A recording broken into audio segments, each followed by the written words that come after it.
في أكبر الكتب.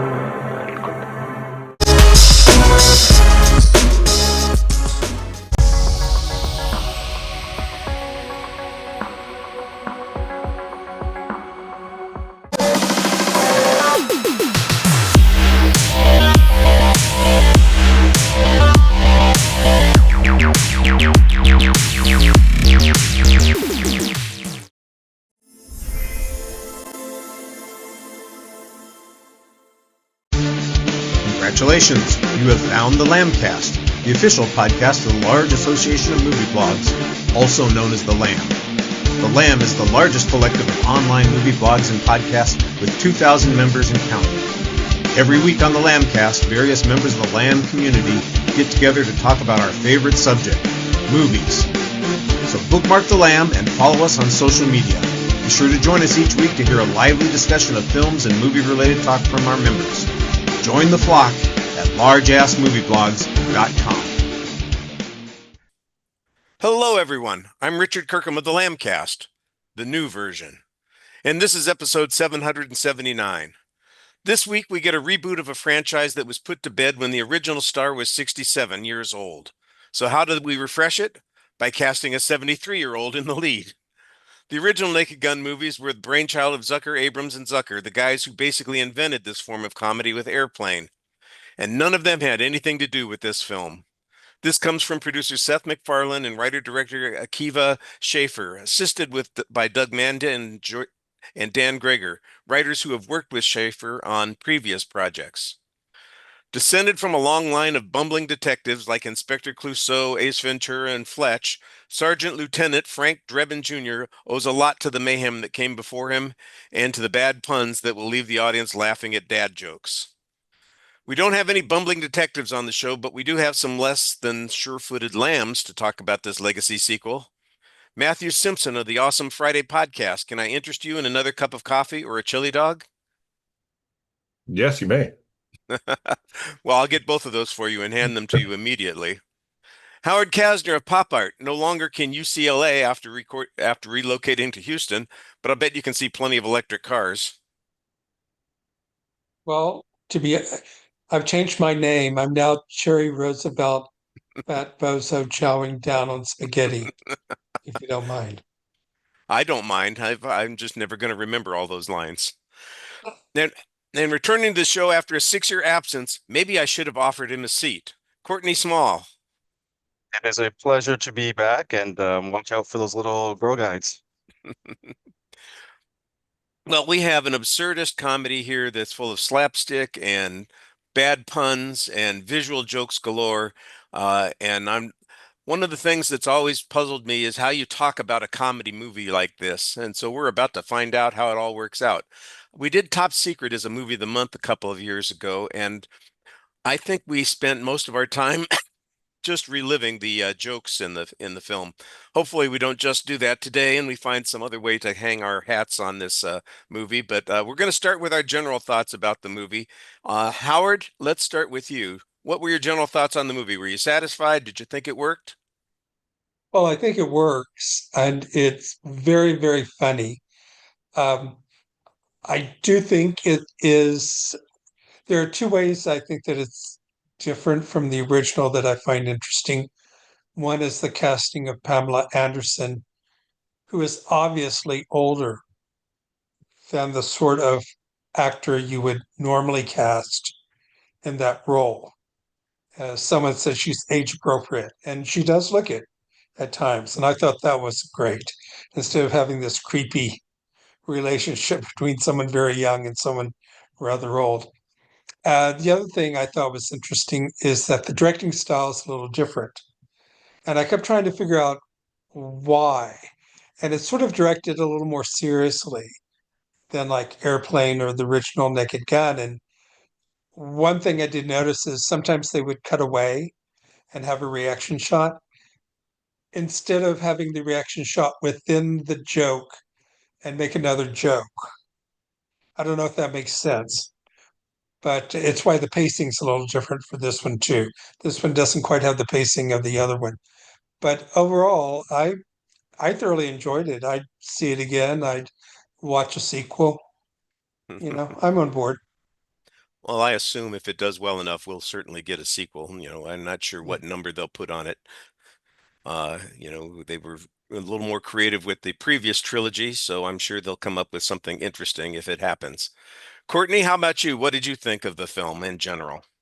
I absolutely loved it, and to be honest, I went in with very low expectations. I was a fan of the original franchise, but just due to the time in between films, and also the fact that we don't get comedies theatrically anymore, I wasn't really expecting much, and I was surprised by how much I laughed, how modernized it was, even though it still feels of a particular era, this type of spoof comedy. A lot of the jokes were hitting on things that we can all identify with in our modern times. So I thought it was really well done, and it's one of the few films this year that I immediately wanted to see again after watching.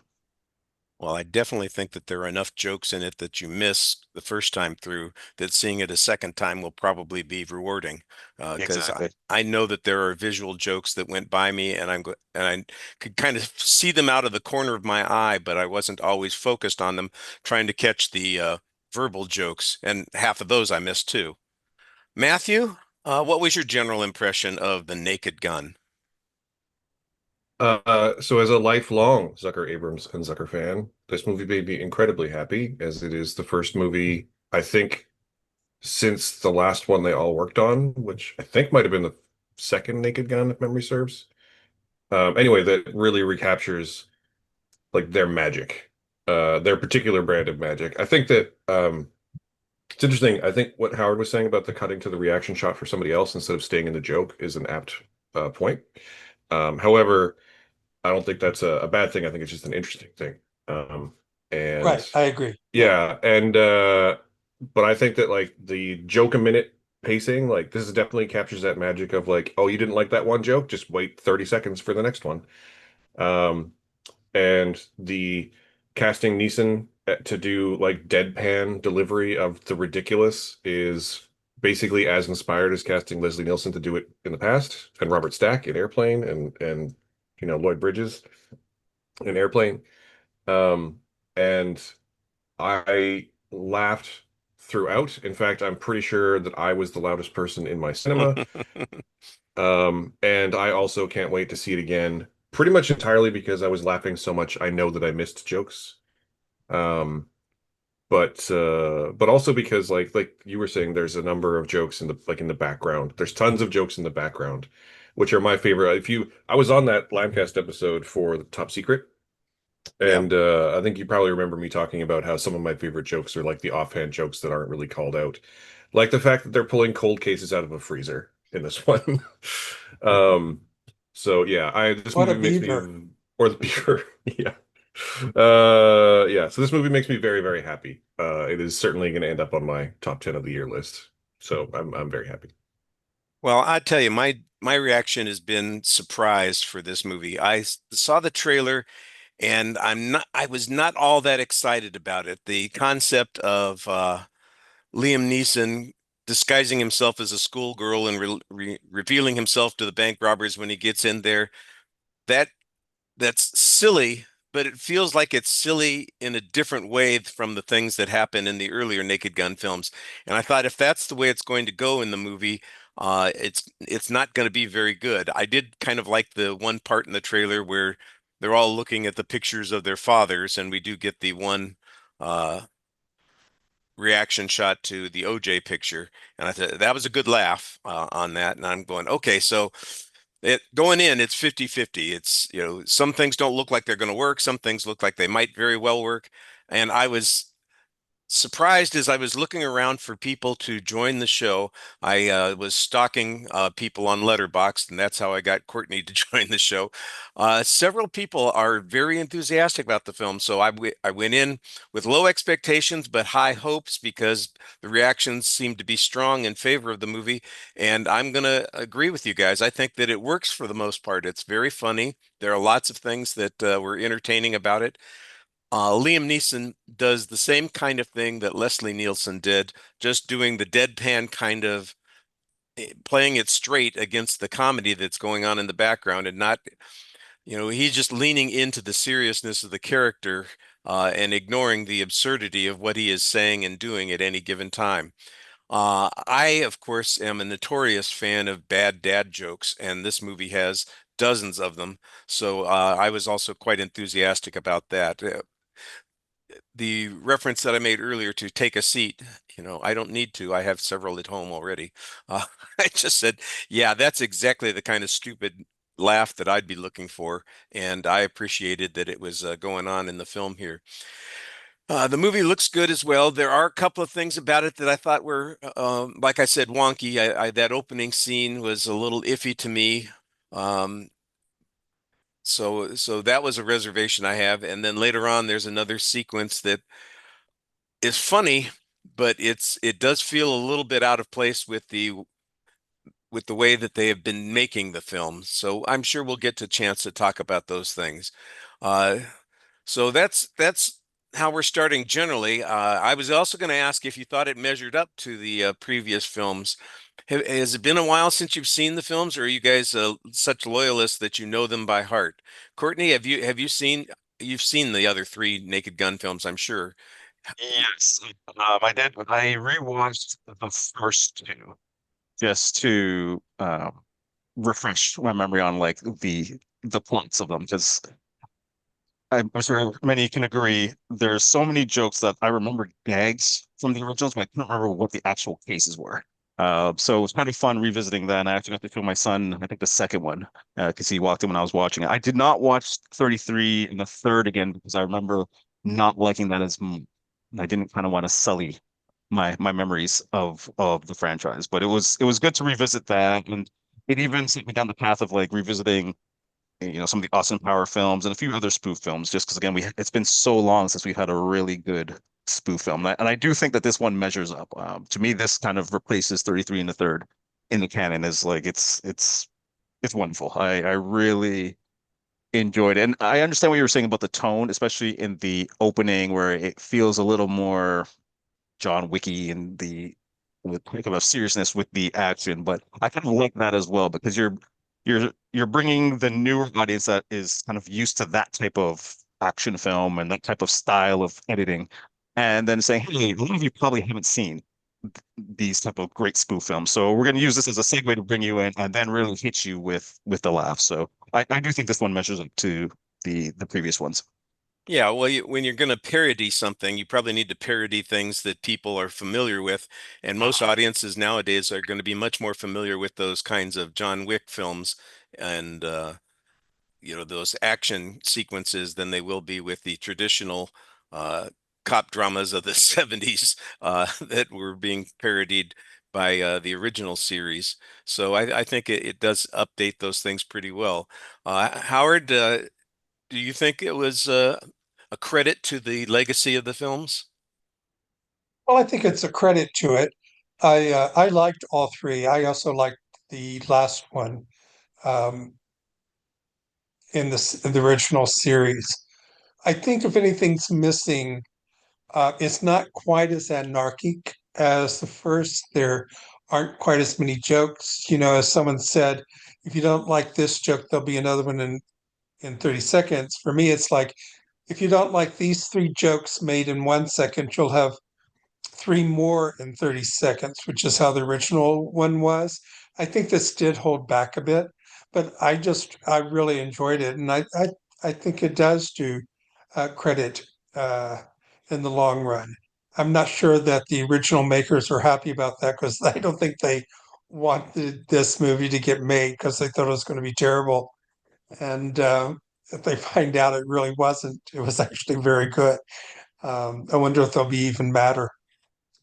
Well, they did stay out of it for the most part. I do think that there at one point was uh, a sequel, like a fourth film that they were involved in the plotting for, but ultimately that never happened for whatever reason.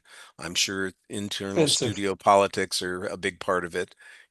One person likes it and the other person doesn't, and whoever has the juice at the moment gets to call the shot. but this one seems like it is working for the most part, and that's always good news. Um, Matthew, do you think that this deserves to stand on the shelf with the other three? Oh, it'll at least be on my shelf with the other three. Um, yeah, I think what Howard's saying is true. I don't think that as much as this movie I think the density of jokes required for the franchise, I do think it's a little bit less dense than the originals, in particular the first one or the TV show. Um, but I think what it gets right is more important. I think it balances um, the sort of silly with the clever wordplay. It's just the right amount of juvenile, and I think that and I like the 33 and a third, but I think it's the weakest of the three because it leans the most juvenile. Like it gets the balance wrong. So this one hits the balance really right. I think its biggest flaw, I think it's similar to what someone else is saying here, but I think its biggest flaw is that the pacing's a little off. And I think that's because it stops to explain the plot a few times. Rather than just like folding that into a series of jokes, there's a few moments where it literally just stops and they do just like regular exposition. And that sort of brings it to a halt a couple of times. But these are all very minor nitpicks. Like this would be like if I'm gonna rank the Naked Gun movies, this would be in second or third place after the original. That seems pretty enthusiastic. Yeah. Again, this That's movie made me so happy. Like I was so again, I've watched Airplane, Top Gun, Airplane, Top Secret, The Naked Gun, the Police Squad TV show, like all of those, I've watched them an uncountable number of times. So this one being at least as good as any of them makes me very happy. Because it could have been terrible, and it could have landed with a thud, but it really didn't, and that just makes me very happy. yeah, the fact that it's not a dull pile of crap is, maybe a low bar to reach for, but I think it does a much better job than that. And maybe we are enthusiastic a little bit because of a lack of comedies in the marketplace on a regular basis. It does seem like that there we're given our comedy moments only in comic book movies nowadays, and you have to kind of enjoy those moments as best you can because you're not getting films that fully commit to the comedy aesthetic. This one obviously fully commits, and I like that quite well. I think Uh, that just to expand on that, I think for me personally, another point is it's not just that it is a comedy, it's that it's unashamedly silly. And yes. I miss that a lot. Like a lot of even comedies have serious things to say or are, couched in serious drama about something. And this is just silly, nonstop silly. And I feel like we are missing that from the, you know, discourse at the moment. Like I like silly. I want things to be silly, and I'm glad that this one is. Yeah, these are like the sorry, Marx Yeah. Brothers movies, which were satires of things at the time, but just absolutely silly. And you laugh because I think I went with my sister and brother-in-law, and they said something like, "Well, the movie has no purpose," and I said, "Well, that's its purpose." I mean, Its its purpose purpose is is to that make it's us hilarious. laugh. Yeah. Yes, it has no purpose and that's its purpose, and Yeah, we're not going to be talking about its theme or social implications. that It's not, none of those things are part of what's going on. And that's something that makes me happy. I frequently go to a movie, and I'm trying to enjoy something that's an entertainment, and instead I get something layered into it, which I understand. Who was it? Was it Louis B. Mayer who said, "If you want to send a message, call Western Union"? There are times when I just want the entertainment, and this is one of those times where I was very satisfied because that's what I was getting. There are times when I want something that's deeper and requires a little bit of thought, but silliness is always in a pleasure when it's entertaining, and this one was silly enough that it worked.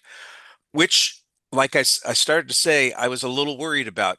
I was not a fan of A Million Ways to Die in the West, which was also a Seth MacFarlane produced film a decade ago starring Liam Neeson, which I didn't think worked. So when I saw that this was kind of the same combination of people involved, I was a little concerned.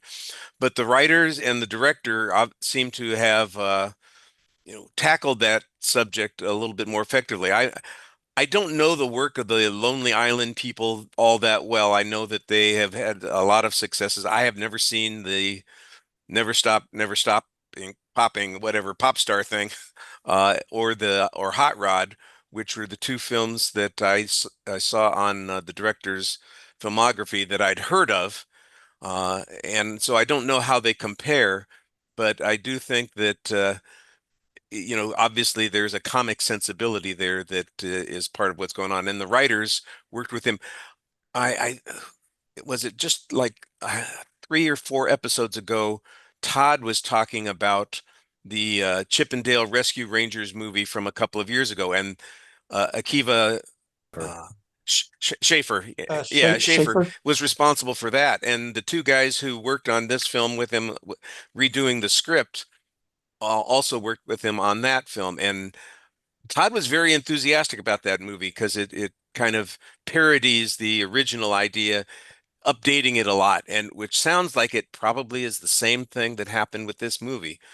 So it's another reason that I should check that out, and make that comparison, because it does feel like somebody is paying attention to how to make a movie about characters that updates it without necessarily changing everything about the characters, but in the case of a comedy, parodying about the. I mean, this is almost a parody of the parody. It is a film that makes fun of the original series also, and the idea that Liam Neeson is, the son of Frank Drebin. I don't know how that all works out, age-wise. If we were doing Called math, and I wouldn't give a damn about it. It's just kind of a funny idea to start with. it's called postmodernism. There you are. All right. Well, anybody else have any thoughts about Liam Neeson before we move on? Because I do want to talk about Pamela Anderson. We've already talked about her a little bit on this, but I don't want to leave the subject of Liam Neeson unspoken if some of you had different thoughts.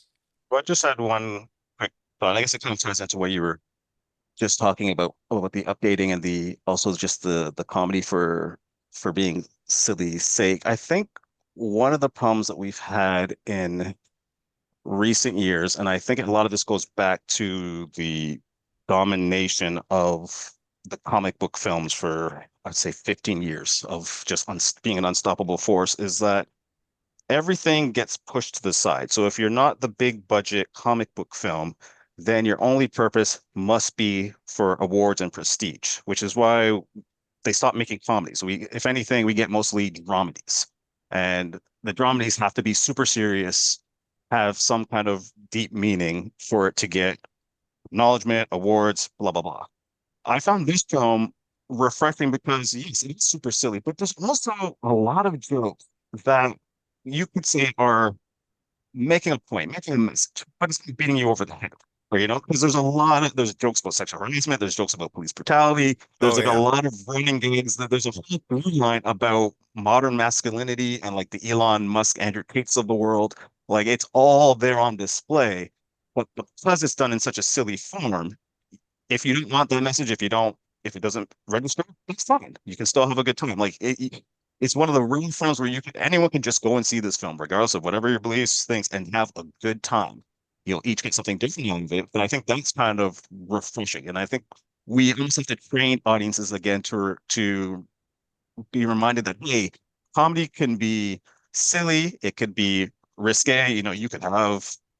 There's been a lot of comedies, even spoof films, that have some really pointed jokes, but we don't think about it. And I think one of the things I liked about this film, and even casting Liam Neeson in, or sorry, yeah, Liam Neeson in it, is that you have a franchise that is so far removed from the public conscience that if you're going to reboot it, there's not that much expectation from modern audiences, us who grew up with this. Like, yeah, we have a particular template, but I think like this is how you're supposed to reboot stuff. I think the problem is we're constantly rebooting things that people still remember, like vividly. You don't need to remake Parasite when Parasite came out, only like 4 or 5 years ago, kind of thing. And I think this is a really interesting way of doing it, and taking someone like Liam Neeson, who everyone associates, at least modern people associate with like this kind of tough, into taken nonstop, what have you, and putting him in a comedic setting. I think it works. So I think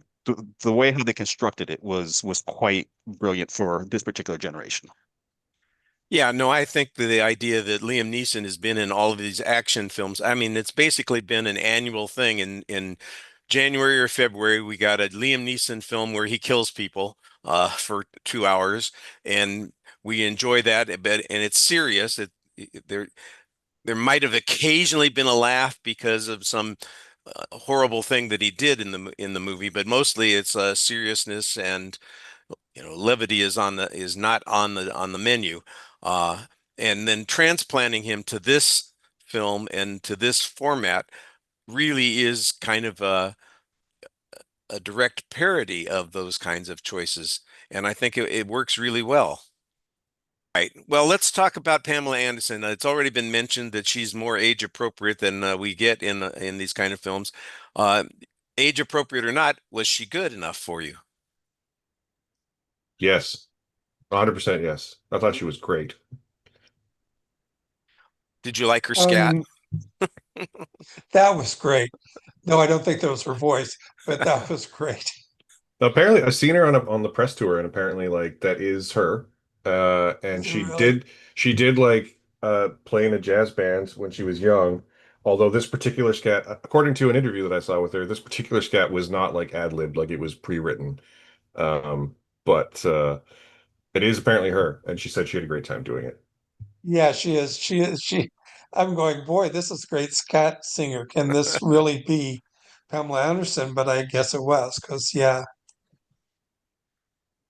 I think Yeah, she really nails just the like the again the same deadpan energy that the movie requires that Neeson brings that Nielsen and Priscilla Presley both brought.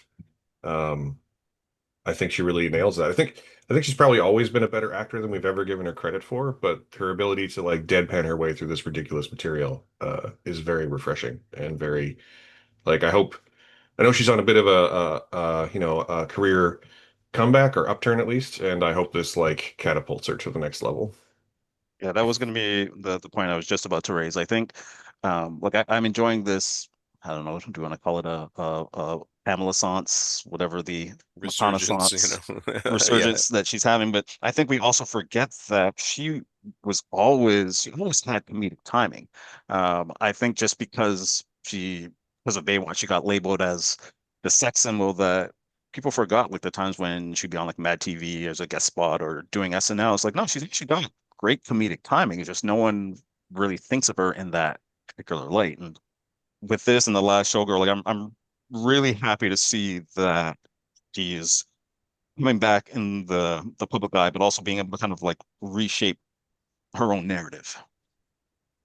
And speaking of being in the public eye, this is not a celebrity gossip show, but apparently Liam Neeson and Pamela Anderson are now an item, and I just find that odd.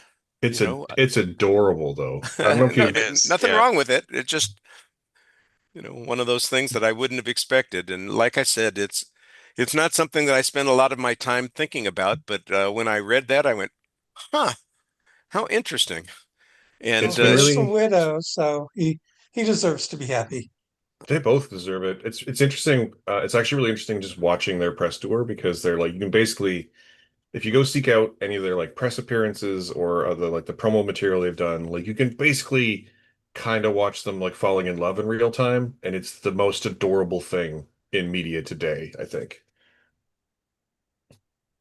it's pretty good. It's pretty good. I'm glad that they're having their moment in the sun and enjoying each other's company, and that it comes as a result of working in a movie together, and that this movie works pretty well. Uh, all right. Look, this movie's a comedy. It's full of jokes, and I'm going to ask the question about what's your favorite joke and what's your least favorite joke in the movie. What worked for you and made you laugh hard, and what made you go, that was a miss? Because let's face it, they can't all be gems. That's Howard, you want to start, or do you need a I'll second to mention think two about it? things. Okay. My two favorite jokes. One is when he's with the bartender and he says, "You shot my brother in the name of justice." And Frank Oh, Drebin yes. Jr. said there could be thousands. And he goes down and down and down until the bartender says he was white. And he said, "You're Tommy Rowland's brother." Yes. I think that that's a joke that really resonates between what it says. Because actually, Frank Drebin is a fascist in this movie. I mean, Clint Eastwood's, what's his name? Dirty Harry. Uh, uh, yeah, was never a fascist. He was just one law breaking moment short of that. But Frank Drebin in this is just a mess. But this is very funny. The other was when they were in, I guess, the interview room, and they dropped the four walls, and they're being arrested for by internal affairs. And then Frank Drebin drops another four walls, and they trap the internal affairs people for breaking the law. And because I thought, how are they going to get out of this? I mean, they just got caught, you know, and they do this thing. I thought that was rather brilliant. Um, I'm not sure I have one that really falls flat. The owl thing didn't really work for me. I wasn't quite sure what the joke was supposed to be or what they were satirizing. The first thing I thought of was Lord of the Rings with the eagles coming in and rescue him at the end, but that seemed like an odd thing to satirize in this. So the owl, I didn't get it. I just didn't understand the joke. Fair enough. Uh, Courtney, do you have a favorite?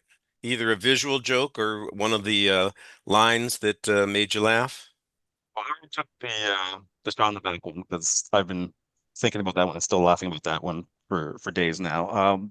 The two that they're inappropriate, but and I'm kind of ashamed that I laughed. But the wine gag about a certain famous comedian whose estate he got the wine from was a very unexpected laugh for me. And the one when he first meets Pamela Anderson's Beth, and he's talking about her posterior appeal and how it would make the toilet beg for brown. I don't know why, but that God, line, yes. the delivery had me howling. Like the entire theater was erupting at that point, and we really shouldn't have been laughing, but it was a really funny moment. One that I didn't like, and actually, Howard, you made me remember it because of your reference to the Mission Impossible gag with the walls, is the part in the plot, and it's not really a joke per se, but it's the part in the plot where the film becomes like Kingsman and takes the whole Oh, yeah. we're gonna rage everybody Yeah. up. Like it just again, maybe because Kingsman's so recent, and I just felt like that topic has been touched on so many times in movies, like the 28 years later franchise, all that stuff. It was just like that whole sequence when everyone was kind of raging out didn't do anything for me, and that's kind of where pacing started to falter a bit. So that's my least favorite section of the film. It's probably, I think, because it might have been underused. The only really strong gag during that was serving the beer to teenagers. He was saying, Right, "You just yes. take it," and then all the and he's not paying any attention. But when they start going after each other, there's no real jokes in it. It's just people going after each other. So I think that's why maybe it doesn't quite work as strongly as it can be. They didn't really do anything with it. Yeah, that section would be doesn't have the requisite number of like background gags. Like the people fighting in Yeah, the background need to be doing something other than fighting or fighting ridiculously. Like, like the Girl Scouts in Airplane. Like there needs to be a silliness there to punctuate, and it's just not. yeah, Yeah, like in the Kingsman sequences, especially the one scene in the church, it was over the top, and there were several visual jokes as people were being slaughtered. Uh, you didn't get any of that. It's just random mayhem in the background, and I like the idea of the Girl Scouts fighting in the background in Airplane. That's the kind of thing that maybe was missing from that sequence that would make it work a little bit better. I agree with that for sure. It's funny that you guys mentioned the you know, the toilet seat would beg for brown joke. That was my example of the worst joke in the film. I I'm not a fan of humor, so I didn't care much for the owl shitting on the helmet and blocking the view, and the reference to the toilets in both the chili dog sequence and the the description that he gives of her hind end. Maybe a little more disgusting than I like, but I recognize that it's juvenile humor. By the way, I'm not saying I didn't laugh because I even laughed at the bad jokes. But if I was taking things out, those would be the kinds of things that I would probably have clipped out and said, save that for some other film. This is working too well, and there's no need to step in it," which is kind of what pisses me off in the first place. I shouldn't say pisses me off. The other thing that I thought was a little odd, by the way, it's a lot odd, and it reminded me of that opening sequence that I also had a problem with. We have the scene at the beginning where the little girl shows up in the bank, the schoolgirl, and it turns out to be Drebin. He pulls off the mask like Tom Cruise in one of the Mission Impossible films, only of course the size of the person, and it's so ridiculous. And that's kind of what makes it funny, but it like I said, it really feels like it's a different kind of tone that we're working with here as opposed to everything else that happens in the film. Almost everything else that happens in the film. Because we do get an animated snowman having a threesome with our lead couples. And Brilliant scene. the sequence was very funny, but it felt so much not a part of everything else that was going on. Just something that was odd and inserted at this particular place because we need to have an animated snowman that we can make him look happy and sexy and irritated at the same time. It was a very funny sequence, but it did feel like it was out of nowhere, which is not necessarily unexpected in these films because you're going to get out of nowhere things. Uh, like I said, it just felt a little shoehorned in for me. I think It's a that very sequence feels the most Seth MacFarlane of all of them, like that Yeah, sort of cutaway to a different thing. And I don't think that's bad exactly, but I think you're right. It does feel like a bit out of place is the wrong word because it is so ridiculous and silly, but also like out of tone, maybe. I don't know. It is slightly jarring, even though it is one of the funnier sequences in the movie. Well, it is yeah, satirizing a different kind of movie. It's satirizing a horror movie, but they have done that before in Yeah, other that's true. movies, but I know what you mean. It was, oh, I'm not sure why we're satirizing Cabin in the Woods at this particular moment, but it was still fun. and I do like the build up in that sequence because it starts off as a kind of juvenile sight gag, which they've done in the past, that kind of aims at that kind of I'd say teenage boy market with they're doing sexy stuff, but in reality, they're actually not. But the way how it goes from that and then transitions to this whole thing with the snowman, and they give you just enough that when it gets really dark, you as an audience kind of understand it. Like you think the whole thing itself is strange, but you understand why the snowman has kind of gone killer Jack Frost. Like somehow they still made that whole story arc work for this one gag that again was very out of the realm of what the rest of the film is, but still funny because they just decide to go there with it. I mean, this is not a complaint, but like you could extract that whole sequence from the movie and release it as a short film and it would work. Um, Hmm. and honestly, maybe they should because it's really funny. Uh, but yeah, I see it's difficult to describe because it's really great. It feels sort of out of place and not out of place at the same time. It's an interesting conundrum, but it's really funny. And that was probably the sequence that, at least in my showing, that had people howling the loudest, like just as a general crowd. It sort of reminded me of Top Secret, where suddenly it stops being this Cold War melodrama and they're satirizing, oh, that Brooke Shields movie, The Blue Yes. Lagoon, The Blue as well Lagoon, as yeah. French underground movies. And I'm going, how did we get from, Cold War satire combined with rock and roll to these two genre of films? But, it was still very funny. I mean, it succeeds. Yeah. Timing provides a lot of context for that, and that's one of those things that, well, because it was, a year or two after that movie had been out and so widely ridiculed, it makes perfect sense to let's go ahead and ridicule it in our film. I'm not exactly sure what the snowman sequence is ridiculing other than, hot tubs, but I like the payoff of the joke. That was fine. We did get a similar kind of silly sex joke with the Austin Powers based thermal photography sequence earlier in the film when Kevin Durant's character is spying on Drebin and what's her name, Davenport, uh, Yeah. Yes, from Davenport. another building, and it looks on the thermal like there's some pretty nasty stuff going on there, including bestiality, which has got nothing to do with what's going on in the actual sequence, but it's funny and one of those juvenile things that we've talked about that's aimed at the 12-year-olds in the audience. So you got to make everybody happy. So let's have a little bit of that too. That was fine. Well, was there anybody in the supporting cast that you thought stood out that we ought to give a little attention to before we move on?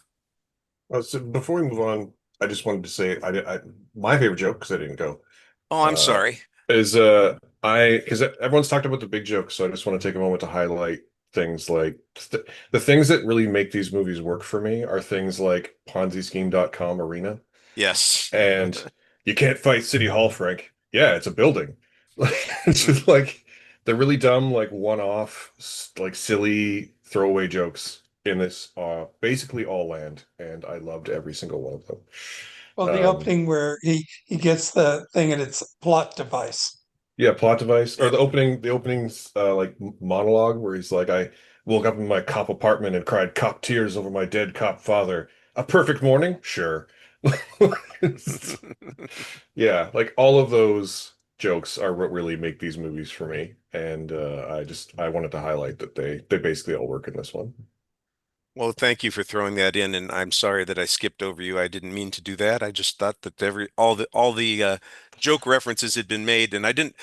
I hope we're not spoiling this for anybody because there are 1,000 jokes in here. We've maybe talked about 20 of them, so you guys, you're okay. You're not going to be ruined on seeing the movie. I started to ask if there was anybody in the supporting cast that you wanted to give special attention to that you thought maybe justifies a little bit of a shout out. I'm a big Danny Houston fan, um, and I liked his Elon Musk impersonation. Um, so I always enjoy him. Whenever he's in something, I always kind of want to see it. And um, Paul Walter Hauser, even though he wasn't given as much to do as George Kennedy was, um, I think he really does a good job. He's just so different from the other things he's done in the past. Yeah, he's Uh, having a good month. yeah, Well, I like the Danny Houston reference. My daughter was not interested in the movie at all. So I went by myself, which is atypical because Amanda usually goes with me to the films. And I told her afterwards that I enjoyed it quite well. And she asked a couple of questions about it. And I mentioned Danny Houston. She says, Danny Houston, do I know him? And I said, well, he's been the bad guy in everything for the last 10 years. So you got to pick Yeah, something. And she says, huh. And finally, I remembered he was in The Crow last year. He was the bad guy in The Crow. And she said, oh, yeah, I know who you're talking about. And she instantly remembered him from that. And he has played a lot of villains I think, in the last few years. It seems very typical. And in this one, of course, he was funny as the villain. I'm glad that he's he's a a Black Eyed Peas fan. he's a third of fourth generations of the Houston acting family. Yep. They're now on their fourth generation. Well, you always get those dynasties, and there's a reason.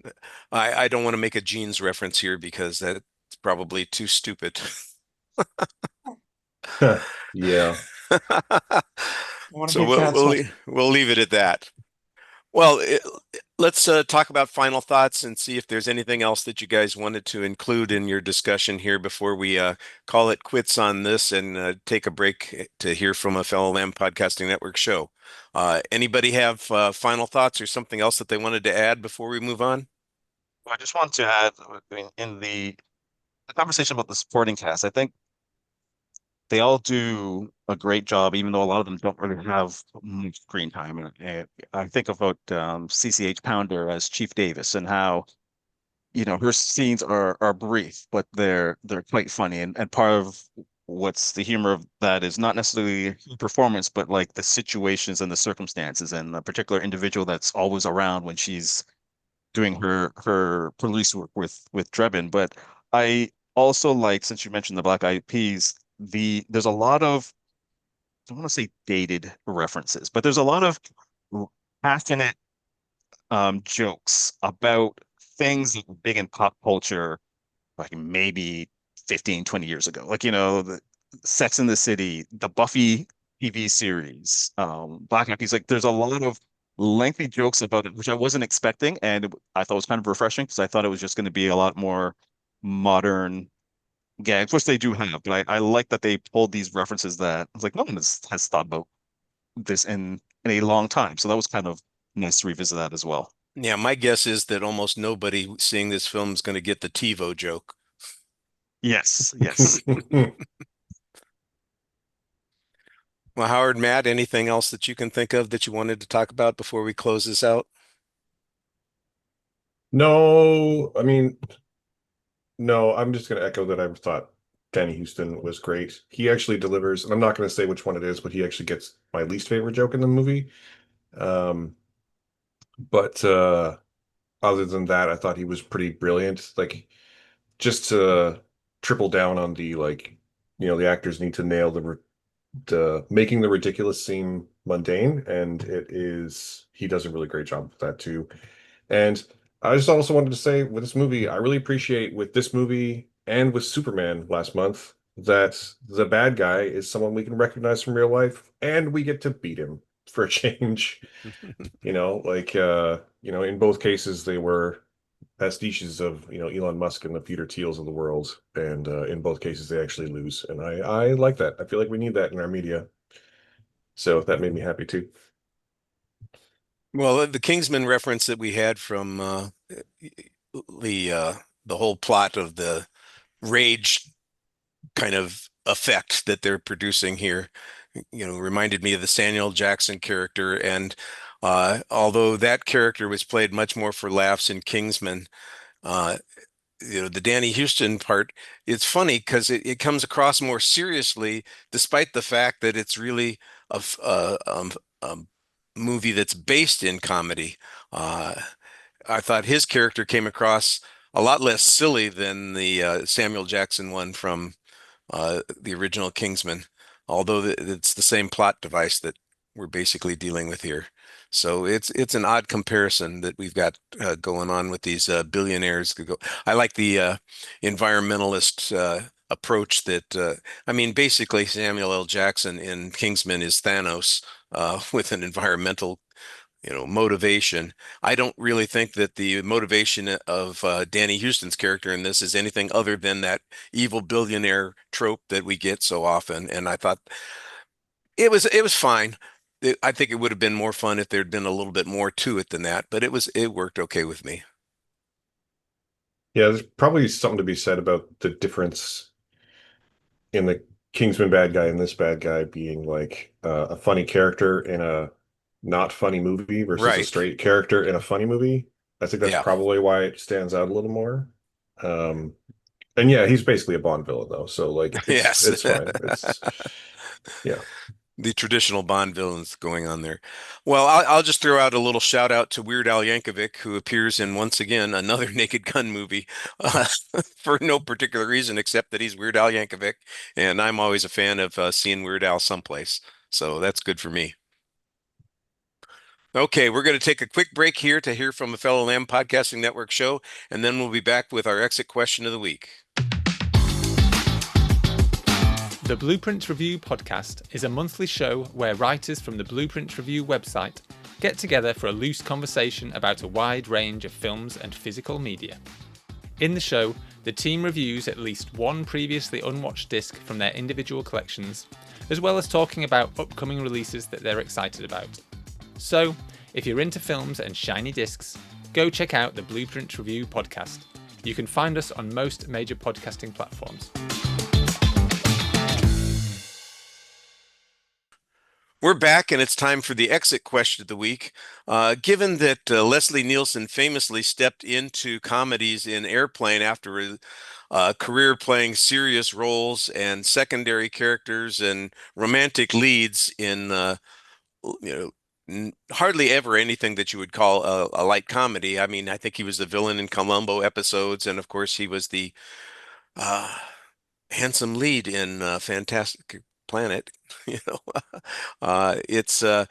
it was an interesting career step, and of course the change in the characters playing it straight in those movies in the comedies like Airplane is what made those films start to shine with the older actors.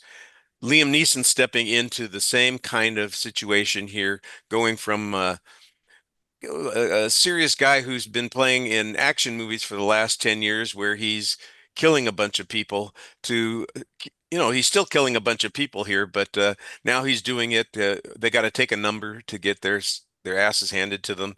And, there's a funny payoff to almost all of those things. So it's playing it straight in a comedy. I was just wondering if there were other actors that you think could do that. And so the question I had for my guest today is, what actors could make a transition to a silly comedy film like Leslie Nielsen did, and which we now believe Liam Neeson has done? Can you think of a genre that they could parody or a concept that could work for the choices that you came up with? So who did you think of, and what kind of movie do you see them in? Matthew, let's start with you. Have you got some actors that you think could maybe make that comedy jump? Yeah, and it's kind of cheating because he's already kind of done it. So I have two, and they both have kind of already done it a little bit. And the first is Ray Fiennes, who I think can do literally anything. And him in some kind of spy thing, like, he's M now. In the Bond series. So him in some kind of spy movie, like spoof spy movie, I think would work really well. And my other pick would be Cate Blanchett, who, again, can do anything she wants. She's one of the greatest currently working. So I think, I don't know what kind of spoof movie she could be in, but it would work because she makes everything work. Probably like a heist film or something would be great. But yeah, either of those two. And they've both basically already done it because, Fiennes was very, very funny, has been very funny in every comedy he's ever been in, but in particular movies like Grand Budapest. And I'm just thinking about Cate Blanchett from her one scene in Hot Fuzz, which is one of the funniest scenes in Hot Fuzz. And also very much of a tone with this kind of movie. So Yeah, I could see that. Howard, how about you? Did you have an actor or actress that you could think of that could make this jump to comedy? And have you got a concept for them? You could pitch us on something. I came up with the concept first, but I was having trouble coming up with an actor. But there are two genres that are probably a bit overdue for satire.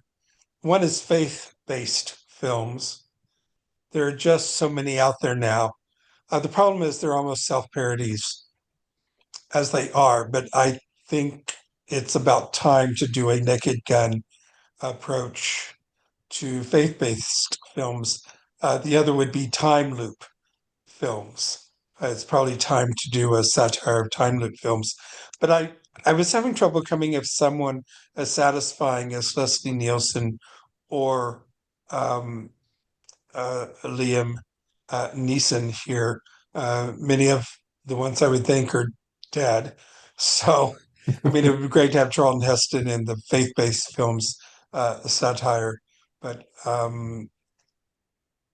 so I think I fell short on this question. You did half the assignment, that's okay. Yes. You get partial credit for it. Thank you for making that effort. We appreciate it. Courtney, how about you? So, so the actor I came up with is Denzel Washington, and the reason being is, and I had to check through his list of films because I don't think he has done a comedy outside of Much Ado About Nothing. And I could not find because he's always been a very serious actor. I mean, I guess you can say The Preacher's Wife, but to me, it's still not like those aren't like quite traditional laugh out loud comedies. So I Right. thought it would be great to see Denzel Washington, especially considering how he chewed up the screen in Gladiator 2. I'm like, oh, he just give the man a comedy, like a straight comedy. He would do great. And then I was thinking about, and again, I had completely forgot about A Million Ways to Die in the Woods, but I was thinking like, since everything is, oh, we've got to take an established IP. I'm like, redo Blazing Saddles with Denzel Washington. But then also hearing the idea, Moore's idea about the time loop. I'm like, another thing I was also thinking about is we've got so many of these John Wick style actions, and Denzel Washington himself has done a bunch with the Equalizer thing. Like, have a spoof on those type of modern action films where like the bullets are plenty, but a few people get hit. People are like beat up, thrown out buses and whatnot, and still get up and are able to like run 8 miles to fight. So, like, something like that. So either do like a play on the westerns or play on like the modern action film. But I think Denzel would be perfect for either of those. It kind of sounds like you're suggesting they should make a parody of a Denzel Washington film and cast Denzel Washington in it. And honestly, I like that That'd be inspiring. idea. great. I would pay to Inspiring. see that. I would pay to see that. I think so far that's the best pitch that we've gotten. I think that would work really well. I immediately thought of an actor that I know is ripe for this kind of thing. He's dabbled in it a little bit, and that's Russell Crowe because he did The Nice Guys, and he was in that one of the MCU films playing Zeus, and so there's a little bit of comedy action going on there. But once I got past Russell Crowe, I started thinking about, well, who are some sort of secondary actors. I don't want to say secondary actors. That makes them sound like they are less important, but maybe not as prominent. And I came up with Sean Bean, William Fichtner, and Tim Roth. And I said, well, wait a second. Why don't we just put them together with Russell Crowe and we'll do a heist film similar to The Lady Killers, but not a remake. We don't need a remake of a heist film. We need an And original we've heist had film one. with a bunch of bumbling, with a bunch of bumbling usually well-known serious actors playing comic parts, or maybe put them into a hospital parody kind of film, something where, I don't know, probably this is a reference that nobody's going to remember, Young Doctors in Love, something like that, Yeah. where it's a parody of what would be the equivalent of ER or what's that other show that's popular? Grey's Anatomy is Thank the you, big one. thank you, thank you. That's the one I was trying to think of. Or, of course, St. Elsewhere, because we could get Denzel Washington in with the cast as well. I like this But then idea. I came up with an actor for mine. Okay. We'll cast Morgan Freeman in my satire faith-based films since he plays God all the Since time he's anyway. played God, yeah, okay. I like that. I would say, Richard, for your idea, the one addendum I would have is if you're casting Sean Bean, you have to have like a Oh, he has to die. yes, it's the whole thing where he's the oh my God, you killed Kenny thing where he dies and then pop back later. I He's just agree. I unexplained, and think then something else Oh my happens. He God, they dies. killed Yeah, Sean Bean. Yes, I'm going to You disagree and say that bastards. what they should actually do is have him almost die a lot of times, but never actually die. that would Like, that would probably work as work. well. That would yeah. probably work. I think the key with all these castings is I think they're all great. I would watch all these movies just for the record, but I think the key for a movie like this one or Airplane is that you just need someone who is like a classically trained dramatic actor and then put them in a ridiculous situation. Makes it work. And I think all of these choices would do that. So, but it's what made like Liz Nielsen work in Airplane and Robert Stack work in Airplane and I can't remember her name, but Livia Soprano is the police captain in the first Naked Gun. Um, Nancy Marsh. yeah, Nessie Marsh. She like all those all those choices. It's all people who you're used to seeing in straight roles doing ridiculous stuff, and I think that's part of what makes it work. I think you've nailed that, especially when it comes to the casting issue, for sure. All right. Well, I want to thank everybody for joining us this week, and I want to give you a chance to talk about anything that you think our audience would like to turn their eyes and ears to. Matthew, what have you got going on that people might want to pay attention to? So I'm a freelance film critic. The easiest way to catch up with everything that I am doing is to check my personal website, which is stretched.ca. I link all my work from there. And recently, and I think Courtney's doing the same. Actually, we are covering the Fantasia Film Festival, so there's a number of film reviews for interesting and unique genre films going up in a number of places, including that shelf and movies we texted about and For Real and a couple other places. So yeah, just check my personal website for all of that, and you can find me on the socials. I'm at SmatthewAF in most of the places and most actively on Threads. Terrific. Courtney, how about you? Have you got some place that you've put your work, or that there are things that we can listen to or read?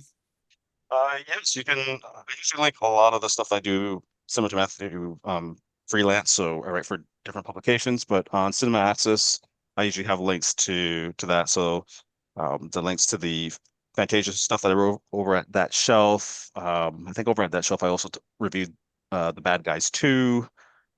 I've got a Naked Gun review up on that site, and also I have a archive kind of research site that I created called blackcanadianfilm.ca, where essentially it's just a archive of films made by Black Canadian directors, non-Black Canadian directors about the Black experience or have Black leads in it. So I've kind of been creating an archive of all of that, but also putting links to where people can actually find these films online, because it's one thing where people always say like, oh, that film sounds interesting, but where would I find it? Now I actually give you direct links to that. So if you're looking for new films to check out, or you know, whatever genre you like, and you're trying to find something that's maybe off the beaten path, check out that site. There's a lot of great stuff there. Good deal. I suddenly realized I've got Canadian film critics on opposite ends of the continent here on the show. Thank you guys for showing up today. I appreciate it. Howard, what do you got that we can listen to on Pop Art? The most recent one is still the one that's been up for a while with Andy Golding of the Blueprint Review, where we combined Parenthood with the Royal Tenenbaums, two films about families. The next one is going to be with Anna Kaiser and Derek DeHanke of the 80s movie montage. It'll be in August, but we haven't decided on the films yet. So check out my past episodes. As always, I like listening to those shows. I really like the format of your show, so it's a lot of fun to listen to. I hope everybody gets a chance to go over there and check it out. On my own side, as usual, I'm just trying to keep up with all the films that I see in the theater, and because I go to a lot of retrospective kind of films, I'm way behind. I saw Psycho again for the 40th time, and I need to put a post up on that. I caught up with The Shallows again, so I'm a little bit behind on that. I still need to put up my review of Fantastic Four: First Steps. So there are a couple of things that I'm going to get to eventually, and of course I'm going to fall behind again because that's just the way I am. I got tonight. I'm seeing two films. It's hosted by Robert Rodriguez at the Paramount Theater, and he's got a Paul Verhoeven festival for us. We're seeing RoboCop and Starship Troopers. So I'll be behind two more films after tonight. But I will catch up, everybody. There will be some content on my site regarding all these films. It's just taken me a while to get to it. Well, once again, I want to thank everybody for joining us this week. It's been a lot of fun talking about The Naked Gun. Get to relive all of the jokes here and remind me of some of the ones that I don't remember whatsoever, uh, which happens. So I would say goodbye. This is Cherry Roosevelt, Fat Bozo chowing down on spaghetti. But Howard's already taken that name, so I'm not going to do it. Instead, I'm going to go out and fight City Hall. You guys all have a good week. Thanks, everybody. You can't buy City Hall, it's a building.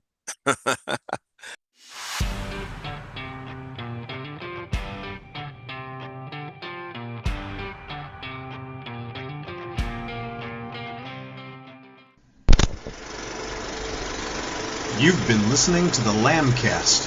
If you have an idea for a show or would like to join us on the Lambcast, contact us at largeassmovieblogs.com. Find us on Facebook, just search for Lambcast, or on X, formerly Twitter, at Lambcast. And you can find us on YouTube as well. The Lamb site can be found at largeassmovieblogs.com. We'd also love it if you would leave a review on iTunes.